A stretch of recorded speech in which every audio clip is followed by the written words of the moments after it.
is Colossians chapter 3. And in reverence to God's word, let's all stand please.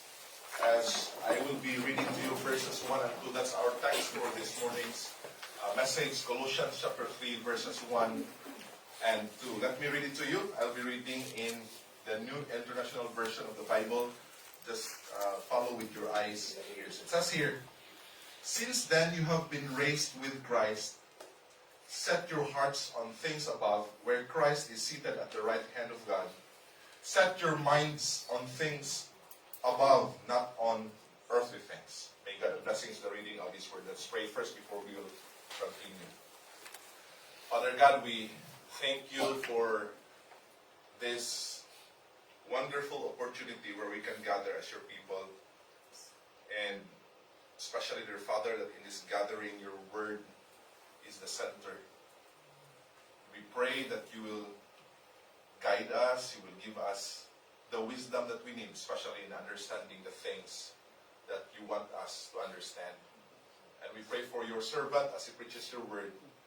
Give him the wisdom that he needs. We pray, Lord, that he will be able to deliver the message that you impress into his heart, and that it will be received with gladness, with a commitment to truly apply these things in the hearts of the ones that will be listening.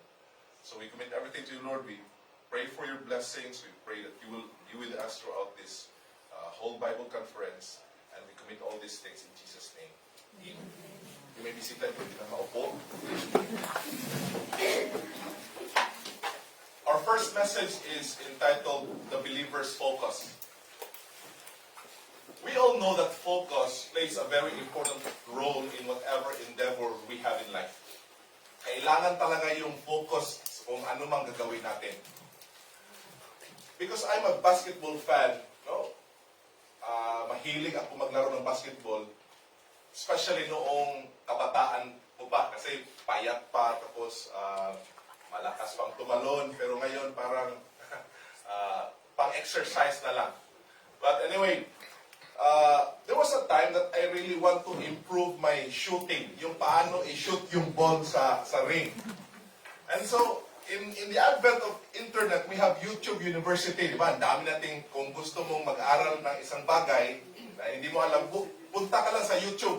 Di ba? Sa YouTube, punta ka lang doon, aralin mo, hanap ka ng video doon na magtuturo sa'yo paano gawin yung isang bagay. So I went to YouTube and I stumbled upon this video of one of the greatest shooters of all time, if not the greatest shooter of all time. Ang pangalan niya ay si Steph Curry. Diba? Siguro kilala niyo si Steph Curry, no? Mga siguro nood kayo ng basketball. Steph Curry is one of the greatest shooters, if not the greatest shooter of all time. Pinakamaraming 3 points yung nagawa niya sa NBA in history. So, with that, no, I look at the video and he said, people are asking him when you shoot, the question is, what do your eyes lock in on as a target? So, saan ka tumitingin every time na mag-shoot ka ng bola? And I think Steph Curry is the authority in this area, no? Because he's the greatest shooter of all time, one of the greatest shooters of all time. So he said, some people would say that it's the front of the rim, yung basketball ring, yung front of the rim. Some would say it's the back of the rim, dapat yung target. Some would say the square in the board, yun yung target. But sabi niya, but for me, when I look at the rim, I look at where the rim and the net meet. Because there are hooks there, according to him, there are hooks there that attach the net to the rim. And he said, when you look at the ring, there will always be 2 or 3 hooks that are facing to you. May dalawa o tatlong hooks na nakaharap sa iyo. And yung hooks na yun is almost exactly the same width as the basketball. Yung bola, ganun kalaki daw, or ganun kalapad daw yung bola, yung dalawa or tatlong hooks na nandyan. So he said, when he shoots, no, he said, uh, it is my goal to place the basketball in between those hooks. So madali lang pala, talunin si Steve Curry, tanggalin mo lang yung hook dyan sa ring. Tapos sabi niya, and looking at the front of the rim, so that I will remind myself that I need to make an arc. No, I have to remind myself to have as much arc as I can, so that the ball is traveling down as it's coming to the rim. So dapat kailangan mayroong arko talaga. At the time na pababa na yung bola, no, papunta na doon sa ring or sa rim ng basketball. Okay, so in basketball, the focus or the goal is very important. Where you target, no? Saan ka tumitingin the time that you are shooting the basketball? Christians, I'll tell you, it's also the same in whatever endeavors we're doing. Especially when we are doing things for the Lord Jesus Christ. We Christians, no, identified with Christ or in Christ, we must direct our attention on the things that align with Christ's will and purpose for our lives. That's why this morning, we titled this message, The Believer's Focus. And the believer's focus, it was explicitly said here in Colossians chapter 3 that we have to set our affection on things above and not on things on the earth. But this morning we have a couple of important considerations that we're going to make, and let's discuss these two important things according to the Apostle Paul. And some of these things are already mentioned by Pastor Demdam in his lecture. And we will start because verse 1 says here, since then you have been raised with Christ. We have to focus our attention in that phrase, since then you have been raised with Christ. So first thing that we're going to discuss this morning is the foundational truth, or Pastor Demdam called this earlier as the theological foundations. Theological foundation, or I call this the foundational truth. The truth that we have been raised with Christ. That's number one. This is the reality in the lives of Christians. And this is where Apostle Paul anchored his imperatives. This is what Pastor Demdam said earlier as the indicatives. This is where he anchored his imperatives, his commands. And this is very important because, again, without this basis or grounds for Apostle Paul's commands, sabi kanina, rules, ano ba yun? Kanina, rules without reasons, produce rebellion. Pag hindi mo alam saan naka-anchor o ano ang basis ng isang command, it's very easy for us to rebel. It's hard for us to obey. And so, the first thing na tingnan natin dito, sabi dito, since then you have been raised with Christ. The Christians have been, we are raised with Christ. That is our identity. That's our current, present identity. And the very important thing that we are going to discuss here is that since we are raised with Christ, the first question that we need to answer first is that, sino ba talaga itong si Kristo? Who Christ really is. Sino ba talaga si Jesus Christ? Kasi, diyan naka-anchor yung identity natin. We are raised with Him. We died with Him. We are raised with Him. Jesus Christ is now our life. And the question now is, sino ba talaga si Jesus Christ? And you know what? Apostle Paul really took time to discuss in this book who Christ really is. Let's go back to chapter 1 of Colossians so that we can really see. Sino ba talaga si Jesus na we have been raised with? I'll start with verse 15 in chapter 1. It says here, He is the image of the invisible God, the firstborn over all creation. For by Him all things were created, things in heaven and on earth, visible and invisible, whether thrones or powers or rulers or authorities, all things were created by Him and for Him. He is before all things, and in Him all things hold together, and He is the head of the body, the church. He is the beginning and the firstborn from among the dead, so that in everything He might have the supremacy. So first thing natin ma-learn dito, sino ba talaga si Jesus? Dalawang words lang yung gamitin natin dito. Very common words. Maybe you have read these words before. And the first word is that Jesus is number one, supreme. That's the number one word that we can learn here. That si Jesus, siya ang pinaka-supreme. And when we say supreme, He is supreme because number one, because of His essential nature. It says here, He is the image of the invisible God. Pag sinabing He is the image of the invisible God, in the Greek, yung image dyan, in the Greek, andito na, start na tayo sa Greek, no?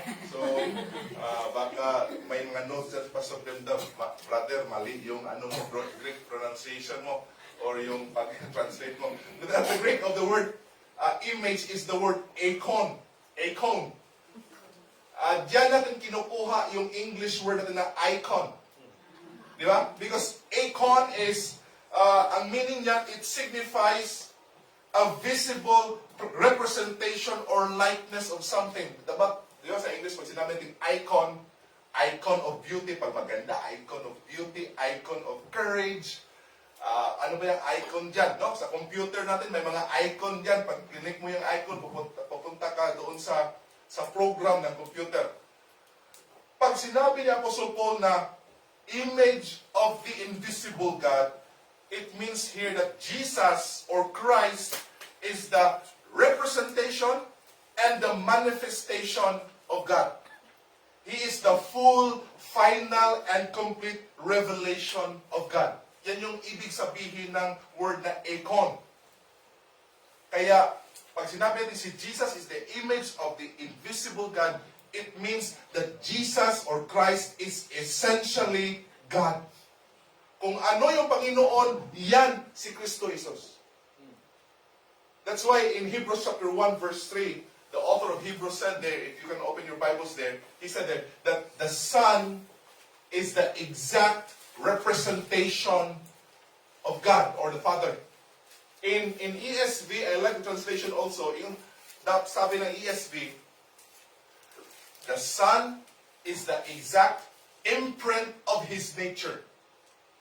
So, ibig sabihin kung ano yung Father, yan din yung Son. So, Jesus is the full, final, and complete revelation of God. He is essentially God. Yan is Jesus Christ. Secondly, not only that He is the image of the invisible God, but secondly, about His nature, is that He is, it says here, the firstborn over all creation. Sa yung, ano yung firstborn sa Tagalog? Panganay, di ba? Sa yung panganay. And overall creation. In the Greek prototokos, no? He has the status and the authority of the firstborn. So, ano bang ibig sabihin pag firstborn ka? In ancient times, ang firstborn's very important status, di ba? In ancient times. Because it carries two important implications. Number one, when you are firstborn, it means that you existed first. Ikaw yung pinakauna. Before your siblings, nauna ka. So it means that before creation, Christ already existed. Yan yung first na implication or significance ng word na prototokos or firstborn.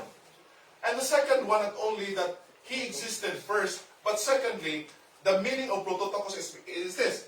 If you're a firstborn, it means that you are exalted. That's the second meaning of the word firstborn. Firstborn in ancient times held a position of great honor and authority. So, andyan na siya, He existed no? Even before creation, and we can see that Jesus Christ, it means that He is eternally God. He existed before creation. It means that He is eternal. And then He is also a firstborn in the sense that He is exalted also. In essence, He's God. Eternally, He is God. And when it comes to exaltation, He is also God. Because He is exalted above anything else. So that's number one. And He is supreme not in His essential role. In His essential nature. And He is supreme because of His essential role. Sabi dito sa verse 16. He is the firstborn over all creation. And he said here, Apostle Paul said here, for by him all things were created, in things in heaven and on earth, visible and invisible, whether thrones or powers or rulers or authorities, all things were created by Him and for Him.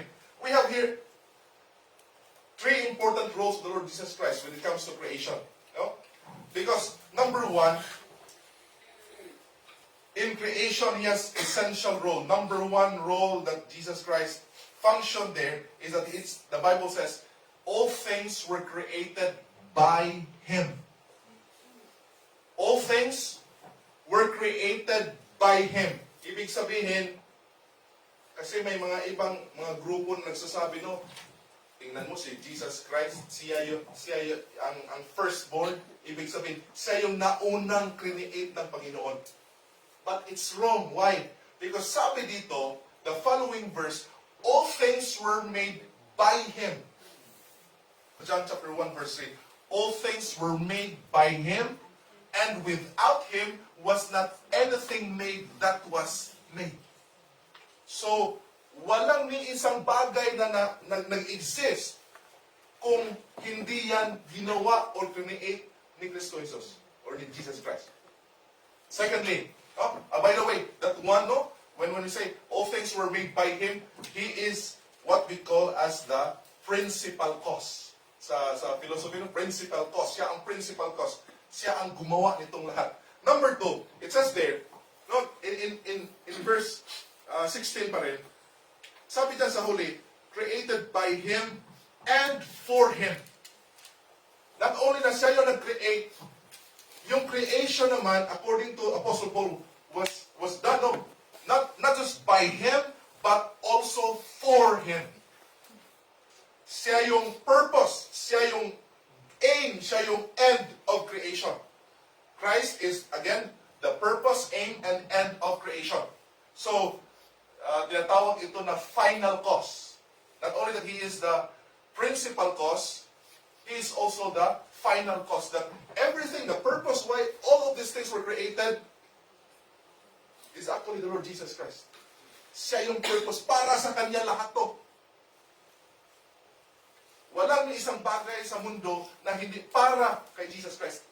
Siya ang gumawa lahat at para sa Kanya lahat ito.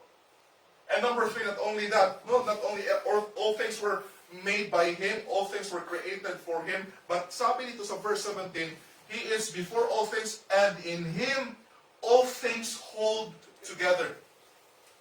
All things hold together because of Him. No?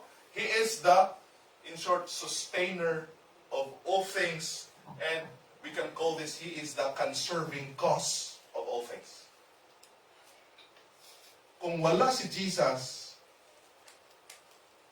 everything would simply disintegrate. It will not be sustained. Hindi, wala tayong makikita, even siguro sa mga molecules, the smallest, yung mga atoms, hindi yan mag-function kung wala ang power ni Jesus Christ, because everything holds together because of the Lord Jesus Christ. And that's why the first point, no, He is supreme in all creation. Kaya sabi dito, He is supreme in all creation. So number one, He is supreme. Saan? In creation. He is supreme in creation. Yan si Jesus Christ. No, we were touching actually Christology, no, sa ating mga doctrines. He is supreme in all creation. But secondly, sabi ni Apostle Paul, but hindi lang sa creation na supreme si Jesus, because the following verse, in verse 18, it says here, and He is the head of the church. He is the beginning and the firstborn from among the dead, so that in everything He might have the supremacy. Sabi ni Apostle Paul, hindi lang sa creation, but there's a special group of people. Special sila kasi sila yung tinatawag na church. God's chosen people. Mga pinili ng Panginoon. No, later on sa ating, discuss natin yan, chapter 3. We are God's chosen people. But he said, not only in creation that Jesus Christ is supreme, He is supreme as well in this special group of people, namely the church. At sabi ni Paul, there's one reason that Paul gave there why Jesus Christ is supreme in the church. He said, because He is the firstborn from among the dead. Ibig sabihin, siya yung pinakauna na resurrect. Ano man Tagalog ng resurrect? Nabuhay, no? Sa Bisaya kasi banhaw, no? Pagka-banhaw, no? Sa Tagalog, pagkabuhay. Siya yung naunang nabuhay galing sa mga patay. The question is, si Christ ba yung pinakauna nabuhay galing sa mga patay? Obviously, no, hindi. In the Old Testament, we have people raised from the dead there. Example, sino? Yung widow sa Zarephath, di ba? Na binuhay ni Elijah, di ba? Elijah, the widow of Zarephath. And then, si Elisha rin, may binuhay rin na patay, no? Yung anak ng Shunammite woman, di ba? Oh, sa Old Testament. In the New Testament, si Peter, di ba? May through Peter, God resurrected that popular popular woman in Acts. Si Dorcas, di ba? Yung gumagawa ng mga damit, no? Salamat pala sa mga damit na binahiram niyo sa amin, ha? Mga Dorcas kayo, i-resurrect kayo.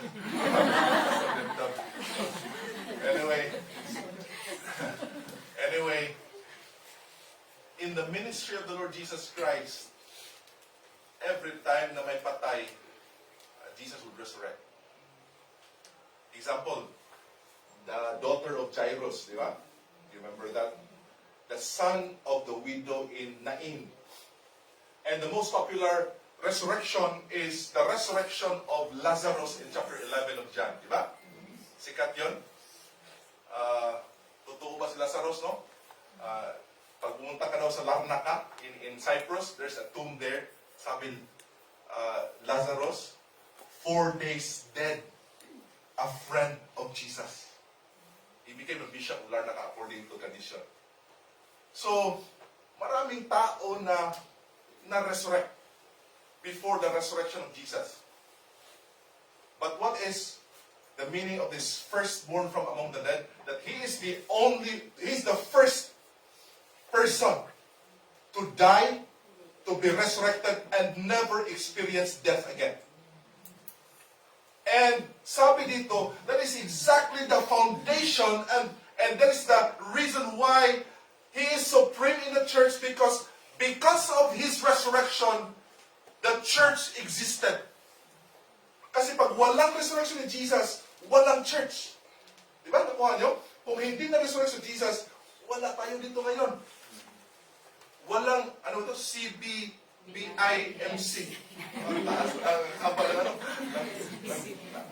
Nasanay kasi ako dun sa church namin, CBC, Christ Baptist Church. So, CBBIMC. No? I tried to memorize it kasi, paano na lang pagtanongin ako dun sa immigration? Anong pangalan ng church na pupuntahan mo? In-invite ka pa naman doon. Causeway Bay Baptist International Mission Church. At least na-memorize ko. CBBIMC. Okay. But anyway, wala tayo dito ngayon pag walang resurrection of Jesus. That's why Paul said that in the church, He is the head of the church because He is the firstborn from among the dead. Because of His resurrection, we have this church today. And without His resurrection, we will not have church. That's why He is supreme in the church. Nakuha natin mga kapatid? He is supreme in the church. So in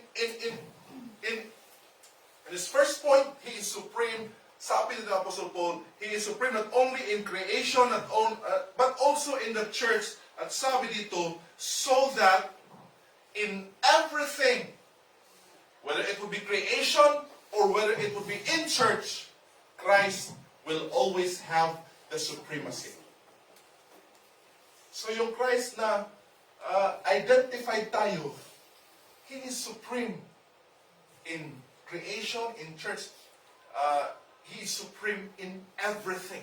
That's the point there. That's number one point. So Christ is supreme. So I hope you already took note of that. Number two, not only He is supreme, but secondly, sabi dito, no? Verse 20, and through Him to reconcile to Himself all things, whether things on earth or things in heaven, by making peace through His blood shed on the cross. Once you were alienated from God and were enemies in your minds because of your evil behavior, but now He has reconciled you by Christ's physical body and through death to present you holy in His sight, without blemish and free from accusation. Not only that Christ is supreme, but secondly, Christ is sufficient. There's this sufficiency, not only supremacy, but sufficiency of the Lord Jesus Christ. Ibig sabihin, when we say sufficiency, He is enough. That's the simple term. He is enough. And He is enough, according to Apostle Paul, to reconcile all things to Himself. People and even the rest of creation to be reconciled to God. No? In everything, He is enough. Because people here, yung mga tao dito were alienated from God. They are sinners. They deserve God's wrath and punishment. But sabi dito, because of His death on the cross, because of His blood, He is enough to reconcile everything to God or to Himself. So mga kapatid, ito yung Jesus natin. Ito yung Christ natin. And I hope na ilagay natin to sa ating mga isip at damdamin, sa ating mga puso, na ito yung Christ natin. That He is supreme and He is sufficient. So that is the first one. Who is Christ? Sino ba talaga si Jesus Christ? And secondly, what does it mean to be raised with Christ? So, parang na-discuss ito ni Pastor Demdam, no? Grabe yung discussion natin dun sa lecture natin. So I think we already have an idea that before we die, we are living in sin. We are living in the thing, the sabi ni Apostle Paul, he called that in chapter 3 as the old self. Mayroon tayong old self na namuhay tayo ng ganyan. But, according to the Bible, but the moment that we put our faith in the Lord Jesus Christ, that old self died with Christ on the cross. That old self was buried. And now we are raised with Christ to and we are now clothed with this new self, according to chapter 3. So, ibig sabihin, when we say that we have been raised with Christ, ibig sabihin yan, that there is this union of Christians with Christ, death, His burial, and resurrection. And it's a very important part of our lives as Christians. Kasi, when we say we have been raised with Christ, it means that we already died to our old self, that old kind of life that we live with the world.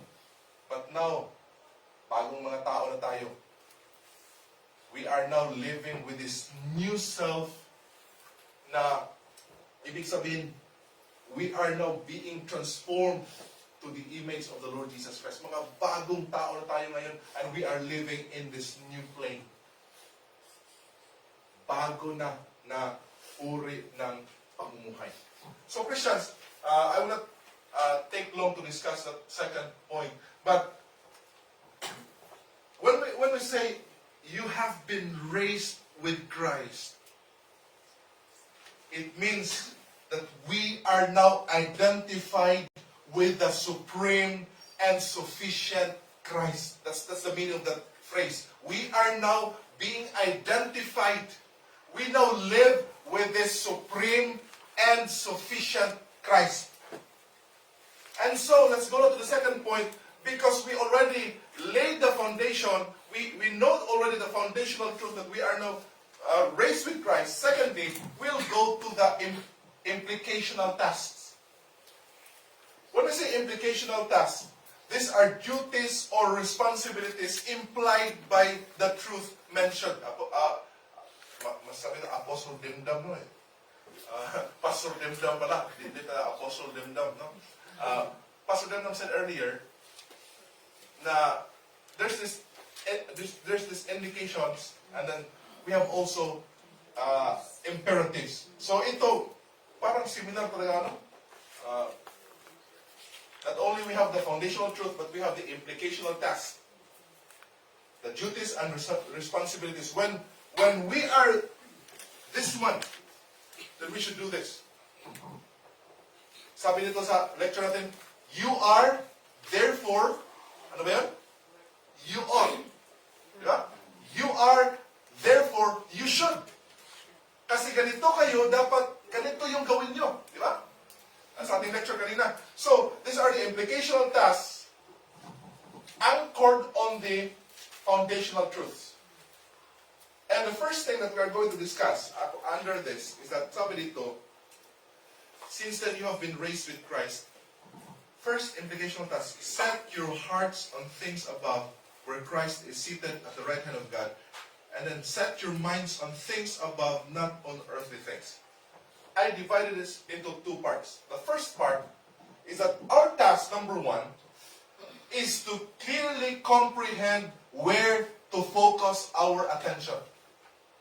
Dapat kailangan nating, ano ba yung comprehend sa Tagalog? Intindihin.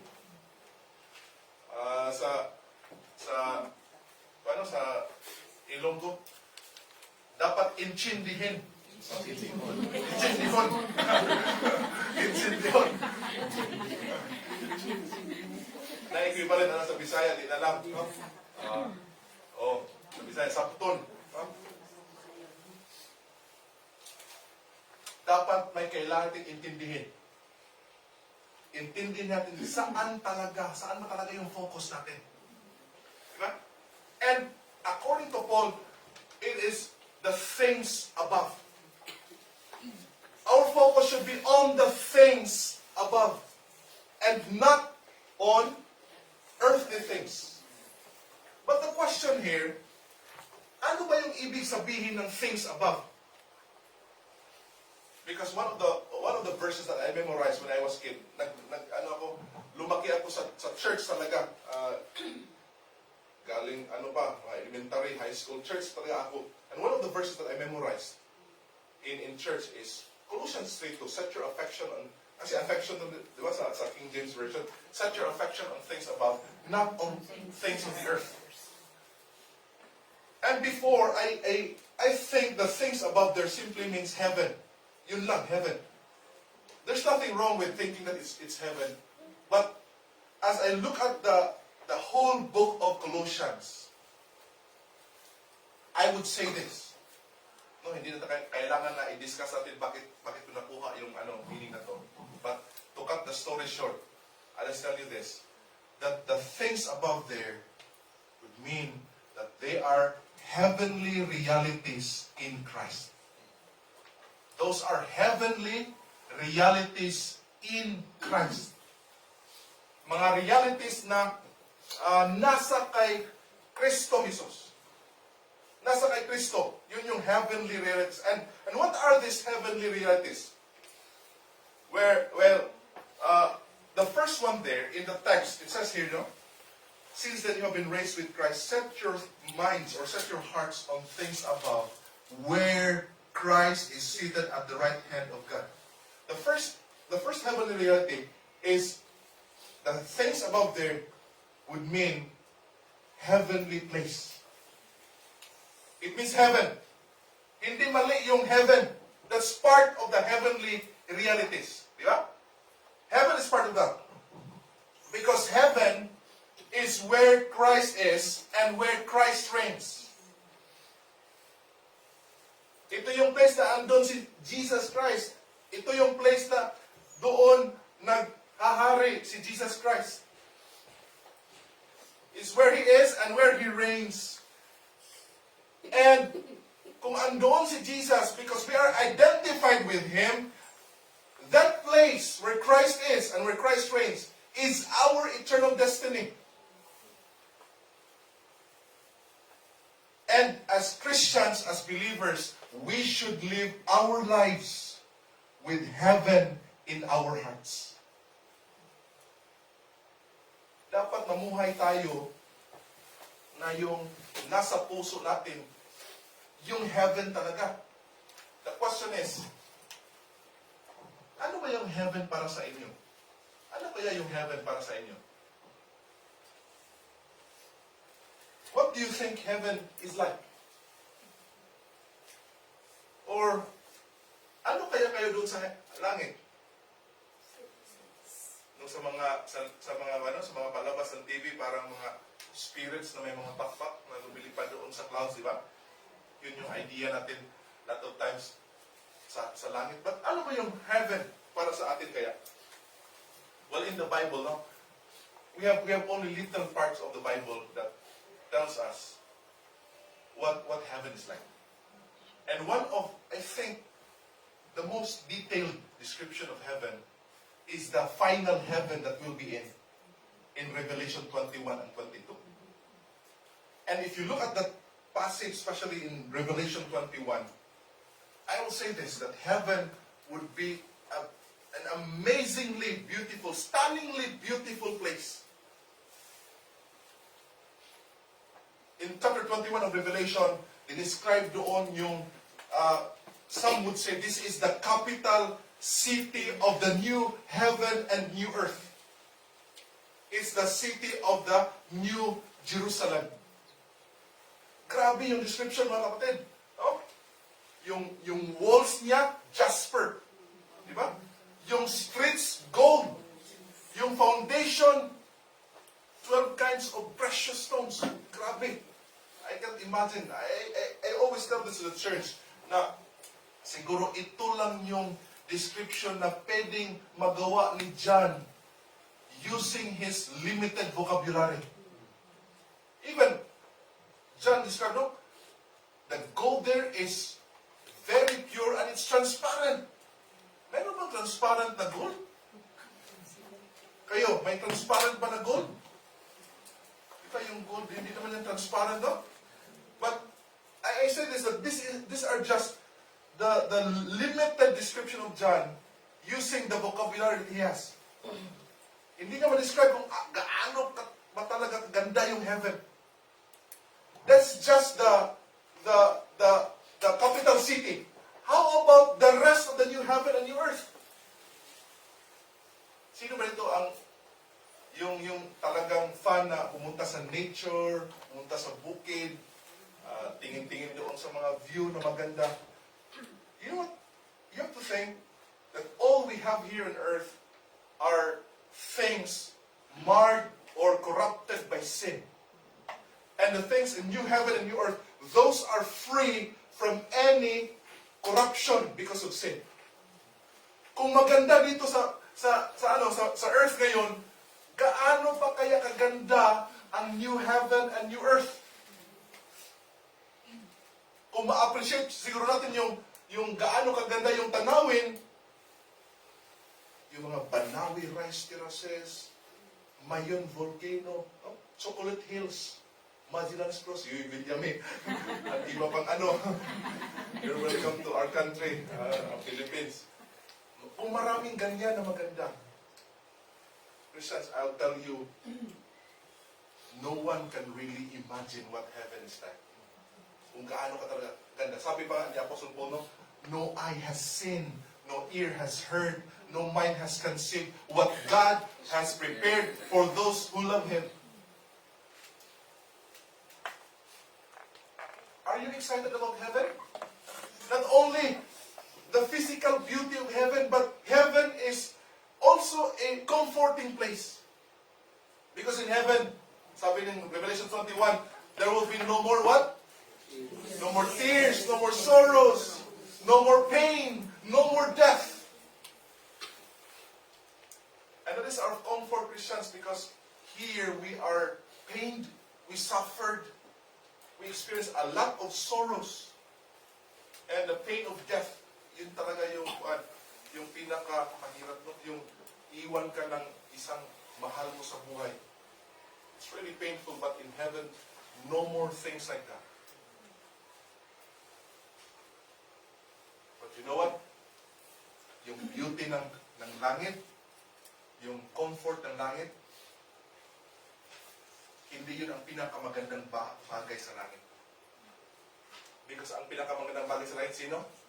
It's Jesus Christ. Because sabi ng Revelation 21, the most beautiful thing that we will experience in the new heaven and new earth is that when God declared, no? Hindi niya diniscuss kung ano yung mga mga details sa physical beauty ng heaven, but God said, this time, God will now dwell with men. And yun ang reason why in the new heaven and new earth, wala ng langit, hindi na yung tawag ng langit, tsaka lupa, tsaka sanlibutan. But there, the new heaven and new earth is just one unified place. Because this time, God will not be living in heaven only, but He will dwell with men. Ibig sabihin, God will live with us. God will dwell with us. And that's the most amazing thing in heaven, Christians, because we will now be living together with our Lord and Savior Jesus Christ, the one that we are identified with. That's the most beautiful thing in heaven. That's why, kung iniisip nyo, ano kayang buhay na meron tayo sa langit? Baka laging worship service lang doon, Pastor. Napaka-boring naman nun. Lalo na si Pastor Zay yung nag-preach. Napaka-boring naman ng Pastor. Diba? Lagi tayong kumakanta doon. Medyo hindi naman maganda yung boses ko, Pastor. But Christians, I'll tell you this. Don't worry about your kind of life. What your life will be in heaven. Because, anong sabi ng salita ko yan? God will dwell with us there. Jesus Christ will dwell with us. So, the comfort is the kind of life that God has will be the same kind and quality of life that we all, His followers, will have. Because we are in Christ. So, kung ano yung buhay ni Christ, yun din ang buhay natin. That's why no more sorrow, no more pain. Because we will live with God and He will wipe away all the tears in our eyes. That is heaven. The heavenly place, that's our focus. Kaya kailangan natin mamuhay na ang langit ay nandyan sa puso natin. And sabi dito, not on earthly things. Ano mo ito yung earthly things? These are the things that are opposed to this heavenly place. These are the things that are temporal. And this should not be our focus. Our earthly dwelling should not be our focus. Yung ano yung buhay o pamumuhay natin dito, dapat hindi yan yung focus natin. Yung earthly dwelling natin, yung ating mga bahay or material things na meron tayo, di dapat yan yung focus natin, mga kapatid. Because all this will just pass away. The problem is, a lot of us live as if all we have is just earth and the things in it. Ang problema, maraming mga Kristiyano na yung pamumuhay natin, the way tayo nang mamuhay, is as if ito yung lahat sa atin. It's as if that all we have is this earth. Travel. May mga tao talaga na parang mamatay pag hindi naka-travel. May na-meet akong isang nag-profess na Christian, and we're talking about marriage. Sabi niya, wag na sana kayo mag-asawa. Na instead na mag-asawa kayo, spend nyo yung time na palakihin yung mga anak nyo, in-nurture yung mga anak nyo, wag na. You travel the world. Wala nang sabihin, before it's too late. Kasi pag bumalik na si Kristo, wala na to. Yun yung idea, di ba? Before it's too late. So, mag-ipon talaga, punta sa ganitong lugar, mag-ipon, buong taon, mag-ipon, lagay sa bangko, tapos after nakaipon, gastusin doon sa travel. Because maybe it's too late for them. Without thinking na we have eternity to travel in new heaven and new earth. Sabi ba ng isang teacher namin sa APIS, sa Master, sabi niya, I was thinking of intergalactic travels. Travel galaxy to galaxy. We don't know. Ano kayang possibility noon? And we have eternity to do a lot of things. And why are you thinking that all you have is this earth? All you have is this earth and the things in this earth? Christians, you have the wrong mindset. You have a wrong focus. To some, food is life. No? Kailangan kumain, talaga ng masarap. Okay man ang masarap na pagkain, no? Plano nga namin kumain doon sa may mga Michelin na star ba yun na I don't know, gaano talaga sarap yun. Mga Michelin. Nung nadaan kami ni Pastor Demdang kahapon sa mga roast. Pato ba yun? Or itik? Gansa? Anong gansa ba yung ano? Gansa ba yun? O gansa yung gusto. Hindi ba nakatikim ng gansa? So kailangan talagang kahit ano lang siguro, mga isang hiwa lang, okay na. Para makatipin.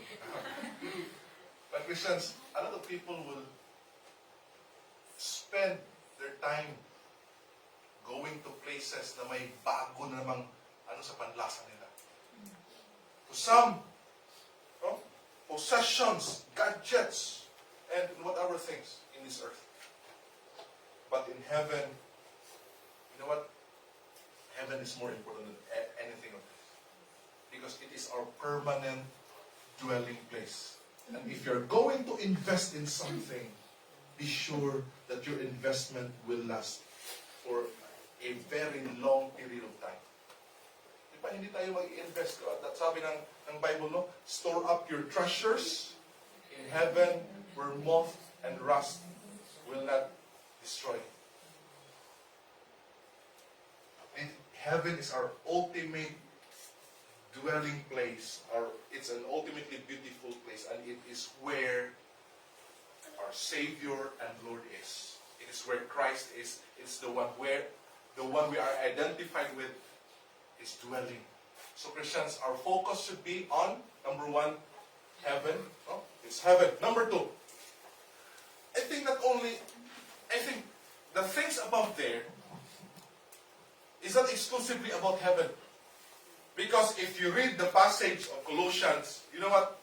As mentioned by Pastor Demdam earlier, Colossians, one of the problems of Colossians is that there are lots of false teachings that crept inside the church. There are lots of false teachings that crept into the church.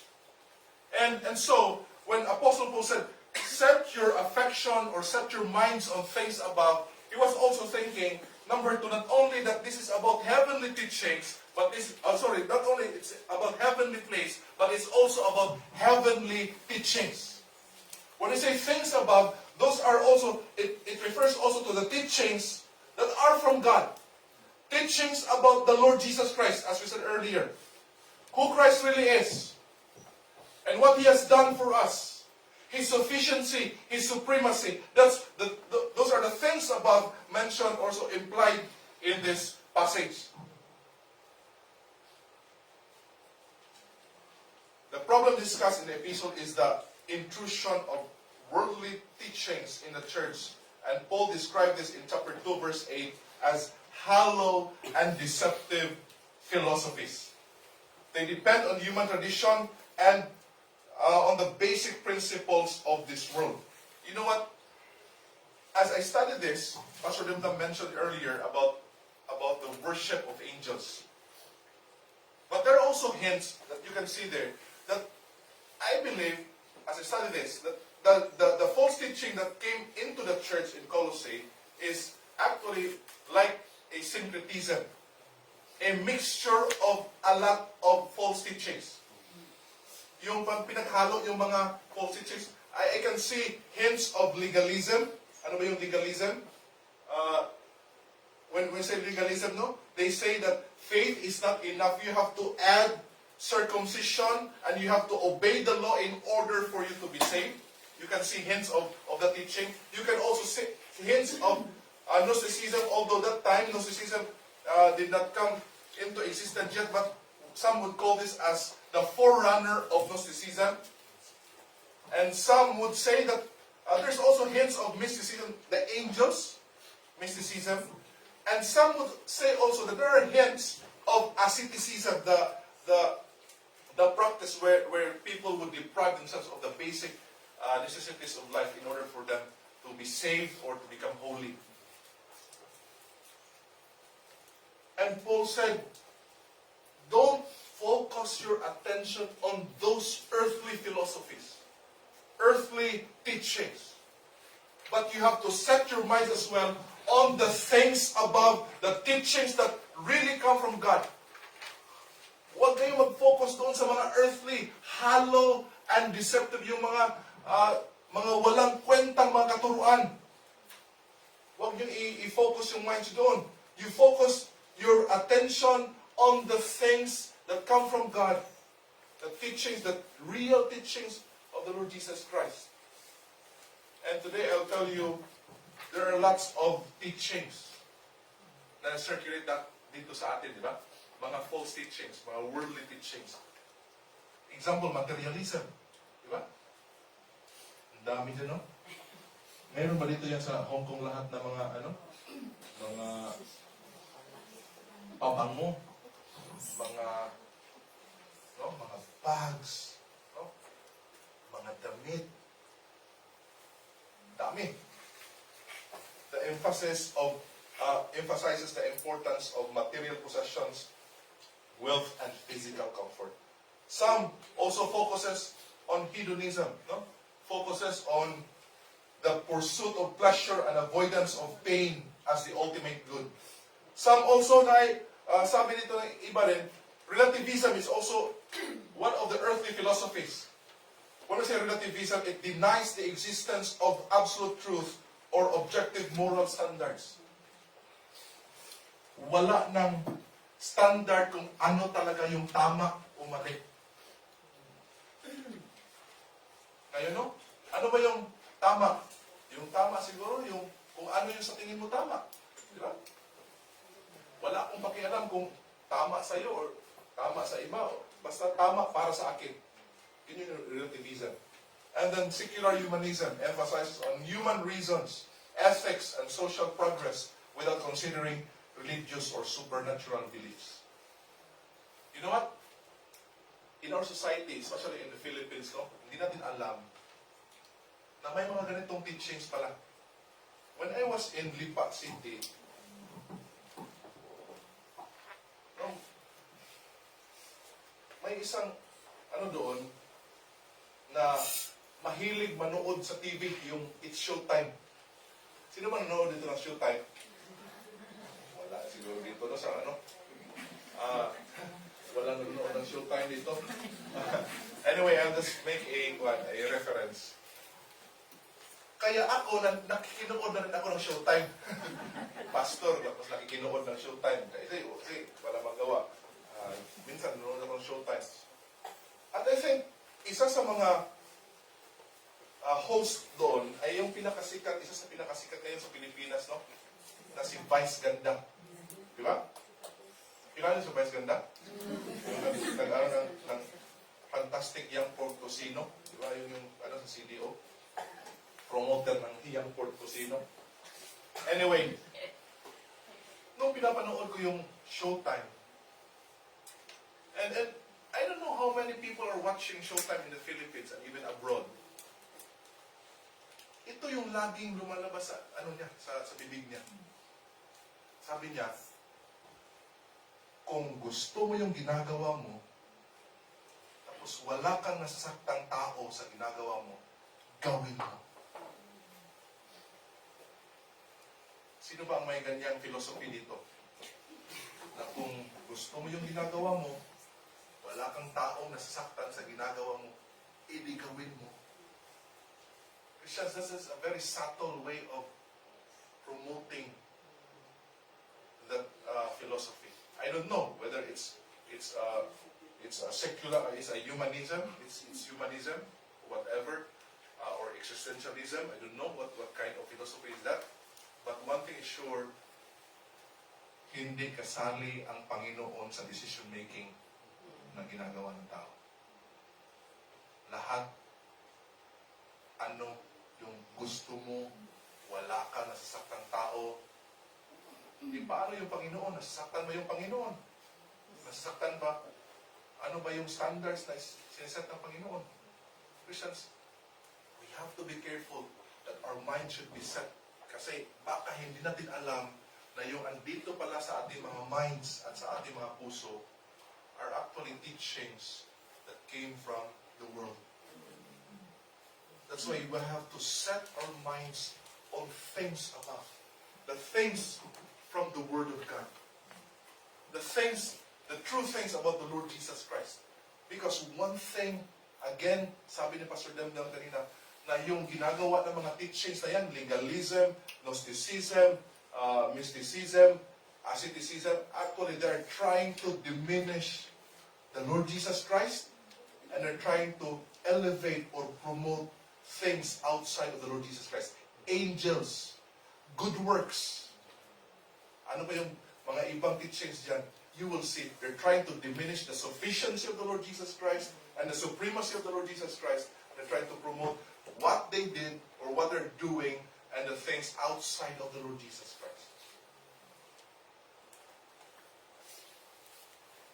Last dito sa, not only heavenly place. Mahaba kunti yung message natin ngayon because this is the foundation. This is where we also, with that lecture earlier and this message, this is where we're going to lay our foundation. No? This is where we will build on our messages. Not only heavenly place, heavenly teachings, but number 3, heavenly values. If you look at chapter 3, verse 12, until chapter 4, verse 6, because we are already a new creation, we are putting on the new self. Obviously, we must focus our attentions on heavenly values. These are the values expected from God's chosen people. Values that characterize Christ and promotes unity. Diba? Sabi dito sa verse 12, no? Therefore, as God's chosen people, holy and dearly loved, clothe yourself with compassion, kindness, humility, gentleness, and patience. Bear with each other and forgive whatever grievances you may have against one another. Forgive as the Lord forgave you, and over all these virtues put on love, which binds them all together in perfect unity. We have here values that we have to develop inside the church. These are the values that promote unity. There are also values that we should develop inside our homes. That's verse 18 until chapter 4, verse 1. Ano yung mga values natin sa ating dapat ipakita natin sa husbands natin, sa ating mga anak, sa ating mga asawa, sa ating mga masters, or sa ating mga servants. And also we should have values as we interact with outsiders. So our focus should be on these values and not the things or not the actions or the habits that we did before our salvation, mentioned in chapter 3 verse 5. No? Sabi dito, put to death therefore whatever belongs to your earthly nature, sexual immorality, impurity, lust, evil desires, and greed, which is idolatry. Because of this, the wrath of God is coming. You used to walk in these ways in the life you once lived, But now you must rid yourselves of all such things as this: anger, rage, malice, slander, and filthy language from your lips. Do not lie to each other, since you have taken off your old self with its practices. We should not focus on these practices. Yung mga evil, wicked practices, sins that we did before. Dapat hindi na yun yung focus natin. Inilibing na yun kasama ni Kristo doon sa libingan. It's already crucified with Christ on the cross. And we are to live and we are to exemplify values that Christ wants in our lives. These are heavenly values. Let's go to our last point. Not only that we have to comprehend what are our focus, but secondly, last here, we need to actively choose to act on the focus of our attention. We have now the imperative. We have to actively choose. When we already determine what is our focus, and those are the heavenly realities in Christ, then we are to actively choose to act on the focus of our attention. There are two important imperatives here that was mentioned earlier. Number one is to set, and number two is it's to seek, and number one, it is to set. To seek the things above, where Christ is seated on the right hand of God, and set your minds on things above, not on earthly things. So, dalawang verbs dito, and let me tell you, isa to sa mga tenses na importante sa Greek. The two verbs are in the present active imperative. Ito na yung mga Greek natin, no? Present active imperative. It means imperative, it means it's a command. Dapat sundin natin ito. So the first word is the word seek. In the Greek, it's ziteo. It means to seek after, to look for, or strive to find. So, it implies an active and intentional pursuit. So, pag na-set na natin or na-determine natin saan talaga ang focus natin, ito yung dapat natin gawin. We have to pursue, we have to seek those things. It suggests a diligent search, an eager longing, and a persistent effort to find and obtain something that is valuable. Yan yung meaning ng word na seek. If you remember, no, in the Gospels, merong dalawang parables dyan. The parable of the treasure hidden in the field at the parable of pearl. Ginamit to na libro ng mga Mormon, the pearl of great price. Yun yung parable. Ang sabi ng parable, pag nalaman mo na may treasure sa field, o nakita mo na yung pearl na hinahanap mo sa buong buhay mo, anong gawin? Ibenta mo lahat ng mga ari-arian mo sa Bisaya, sa mga katigayunan mo. Ibenta mo lahat yun para mabili yung land na yun, na nandoon yung treasure, nandoon yung, or bilhin mo yung pearl. That's the picture of seek here. That you have to eagerly pursue. That the seek here means it's our lifelong pursuit. Na ito talaga yung nagdidikta sa buhay natin. Na pag yung mga heavenly realities, yan talaga yung pinupursu mo. So mag-ipon ka, hindi para i-travel so saan-saan man, but mag-ipon ka para ano? Para sa mga bagay na may eternal value. Kaya sa aming pamilya, no? Seldom talaga kami nag-travel because I think yung mga gagastusin namin sa travels, mas maganda i-help natin yun sa ministry. Ang daming tao na nangangailangan. Ang daming ministries na kailangan ng budget. Because if that is your focus in life, you have to pursue it. Diba? Dapat natin i-pursue talaga yung kung ano yung focus natin sa ating buhay. Number two, the second word is the word set. When we say set, in the Greek is phroneo. It means to think, have a mindset, or be minded. The word emphasizes the cultivation of a particular mindset or way of thinking. Ito yung pagbuo natin kung ano yung nasa utak natin, yung mindset natin. Sabi ng mga players sa basketball, mindset ba? Mindset. No? Diba? Mindset ba? Oh, mindset ba? Di ba? Sabi natin, mindset ba? No? Pag ginawa tayo ng mga basic na mga bagay, mindset ba? Ito yung mas magandang gawin. No? It focuses on establishing a habitual pattern of thinking that shapes one's perspective and guides one's actions. So when you say set, buuin mo yan sa utak mo, yan yung palagi mong iniisip. And yung iniisip mo, yan yung matranslate doon sa mga actions mo. Kaya sabi ni Apostle Paul in Philippians, very common, no? Na sinasabi ni Apostle Paul sa Philippians, no? Dapat, whatsoever things are true, whatsoever things are honest, whatsoever things are lovely, of good report, whatever things, think on these things.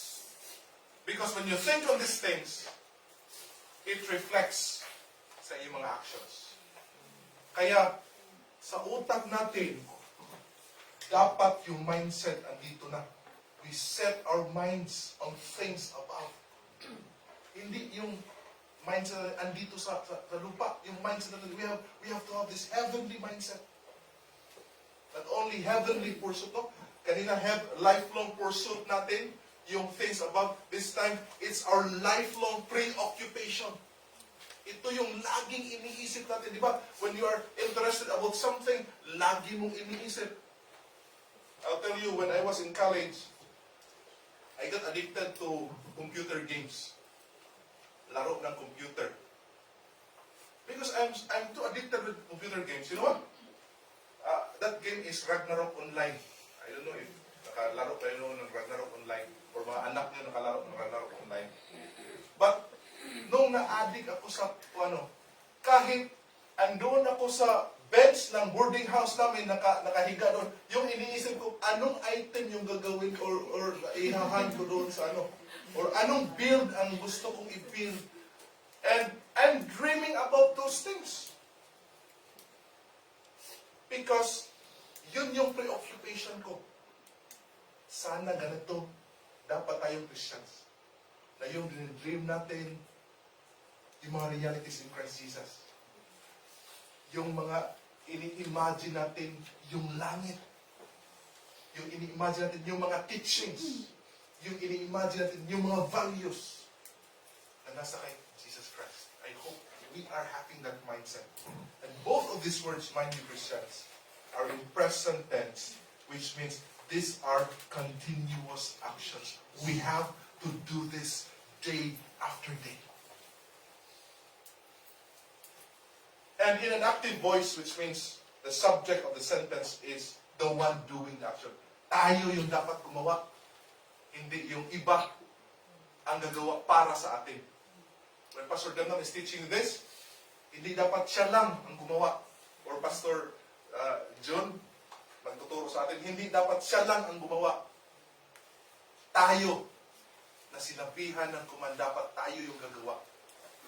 And finally, these are all imperatives, which means they need to be obeyed.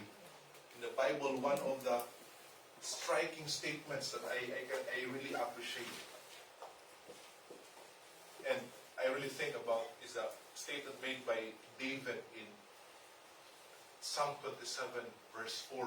It says there, one thing have I desired of the Lord, that will I seek after, that I may dwell in the house of the Lord all the days of my life, to behold the beauty of the Lord and to inquire in His temple. When you say one thing, di ba? Yun yung yung mindset, yung preoccupation niya. Have I desired of the Lord, that will I seek after. That's His lifelong pursuit. I may dwell in the house of the Lord all the days of my life, to behold the beauty of the Lord and to inquire in His temple. What a beautiful statement from that man of God. Christians, as we close this message, if you know the foundational truth and you do the foundational tasks, I'll tell you, we'll be the same with Apostle Paul. In 2 Corinthians chapter 4, verse 18, let's close our message with that verse. Let's go to the passage as we close this message. Let me read to you verse 16. Let me read to you verse 16 until verse 18. Notice, therefore, we do not lose heart. Though outwardly we are wasting away, yet inwardly we are being renewed day by day. For our light and momentary troubles are achieving for us an eternal glory that far outweighs them all. So we fix our eyes not on what is seen, but on what is unseen. For what is seen is temporary, but what is unseen is eternal. If we have the right focus, we'll have the right perspective. And if we have the right perspective,